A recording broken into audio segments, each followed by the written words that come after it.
তত্ত্বাবধায়ক সরকার ব্যবস্থা ফেরাতে সংবিধানের ত্রয়োদশ সংশোধনী বাতিলের রায় পুনর্বিবেচনার আবেদনের শুনানি পিছিয়েছে। নতুন তারিখ আগামী 9 ফেব্রুয়ারি। এর আগে 1 ডিসেম্বর প্রধান বিচারপতি ডক্টর সৈয়দ রেফাত আহমেদের নেতৃত্বাধীন আপিল বিভাগ শুনানির জন্য আজকের দিন ধার্য করেন। 250টিরও বেশি ডিজাইন অপশন নিয়ে ওয়ালটন স্মার্ট ফ্রিজ, বোঝে আপনার প্রয়োজন। তবে রিভিউকারীদের আবেদনের শুনানি পিছিয়েছে।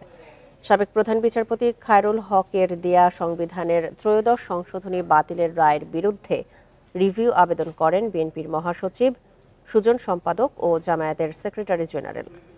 তত্ত্বাবধায়ক ব্যবস্থা অন্তর্ভুক্ত করে ত্রয়োদশ সংশোধনী সংসদে অনুমোদন হয় 1996 সালে। এর বৈধতা চ্যালেঞ্জ করে হাইকোর্টে রিট করেছিলেন 3 আইনজীবী। আর 2011 সালে এই সংশোধনী অবৈধ করে রায় দেয় আপিল বিভাগ।